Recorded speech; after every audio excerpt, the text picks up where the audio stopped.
Hello everyone, आज के इस वीडियो में हम लोग काफ़ी इम्पोर्टेंट और मोस्ट रिपीटेड क्वेश्चंस प्रैक्टिस करेंगे। देखिए, आज यह क्वेश्चन जो है हम लोग करेंगे, ये कई बार पूछा गया है और आगे भी पूछे जाने की इसकी संभावना है।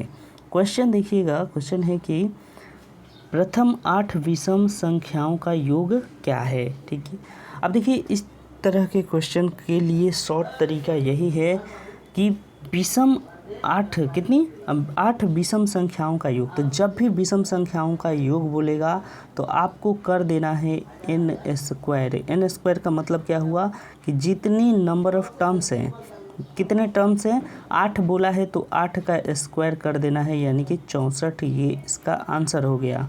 ठीक है, ये 64 आंसर हो गया। लेकिन समझ में नहीं आया ना कि ये कैसे हुआ। चलिए अब जानते हैं कि ये 8 का स्क्वायर हुआ कैसे और ये कहाँ से आया और इसका तरीका क्या है। तो देखिए, सबसे पहले क्या करना है जानिए कि यहाँ पे कहने का मतलब क्या था।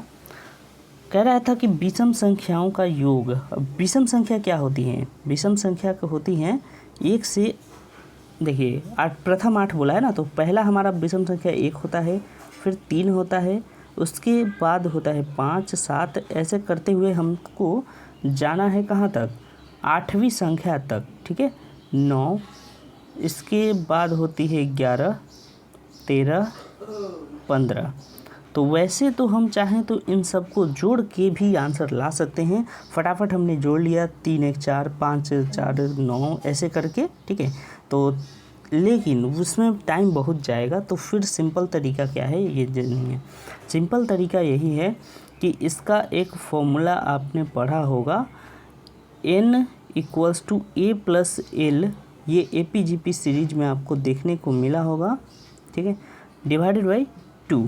अब देखिए यहाँ पे n क्या है, n है नंबर ऑफ़ टर्म्स, यानी कि कितनी संख्याएं बोला है। 8 बोला है ना, 8 बोला है तो हमने क्या किया, 8 लिख लिया। ध्यान रखिएगा, ये फॉर्मूला तभी काम आएगा जब आपका गैप समान हो। गैप समान का मतलब देखिए, 1 से 1 के बाद कितना गैप है, 2 का। 3 से 5 कितना गैप है, 2 का। 2 का, सब में 2 का गैप जा रहा है, तो फिर आप इसका यूज कर सकते हैं। ये ज़रूरी नहीं कि 1 से ही स्टार्ट हो, किसी भी नंबर से स्टार्ट हो, लेकिन गैप समान होना चाहिए, तब ये फॉर्मूला आप यूज करेंगे। बता रहे हैं आगे। अब देखिए, तो नंबर ऑफ़ टर्म कितने हैं, 8 हमने लिख लिया। इसके बाद हमसे क्या बोला है, ए का मतलब क्या हुआ, ए यानी कि पहला संख्या। पहला संख्या यहाँ पे कौन है, 1 है। अंतिम संख्या कौन है, एल का मतलब अंतिम संख्या 15। ठीक है, अब देखिए एक क्वेश्चन आपके मन में आएगा कि हमारा अंतिम संख्या कैसे पता चलेगा।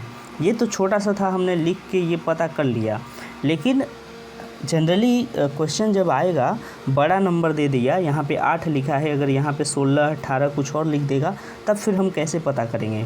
तो देखिए, कुछ करना नहीं है। जब विषम संख्या निकालना हो तो आपको क्या करना है, जो भी संख्या दी हुई है, जैसे यहाँ पे 8 दिया हुआ है, तो 8 को 2 से गुना करके -1 कर देना था, तो आ जाएगा अंतिम संख्या। क्या करना है, जो जितना नंबर टर्म पूछा है उसको 2 से गुना करिए और 1 माइनस कर दीजिए। क्लियर। तो जैसे अब देखिए कि पूछेगा कि तीसरी जो है विषम संख्या बताइए। तो देखिए 1 2 3, तीसरी विषम संख्या कौन है, 5 है। तो हम क्या कर लेंगे, 3 × 2 - 1 कितना होता है, 3 दूना 6 -1 5, 5 होता है ना, तो यहाँ पे 5 आ गया। ठीक है, चलिए अब इन सब को समझ गया, तो अब हम लोग सवाल पे आते हैं। ये सब आपको समझाने के लिए किया गया था।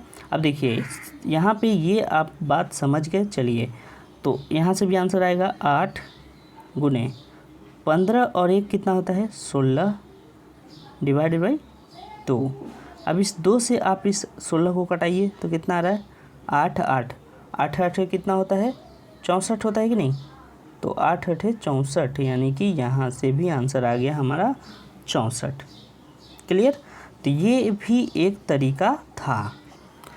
वैसे तो किसी भी मैथ्स को बनाने के बहुत से तरीके होते हैं, इसके और भी कई तरीके हैं, लेकिन सब आपको जानने के लिए उतना टाइम लग जाएगा, तो इसीलिए ज़्यादा टाइम न बिताते हुए सिंपल सा जो तरीका है वो ध्यान रखिएगा। कौन सा है? एन स्क्वायर वाला फॉर्मूला सबसे ईजीएस्ट था इसका, कि विषम संख्या जब भी बोलेगा उसका सम करना है तो एन स्क्वायर लगा दीजिएगा, यानी कि जितना नंबर ऑफ टर्म्स है तो 8 है तो 8 का स्क्वायर यानी कि 64।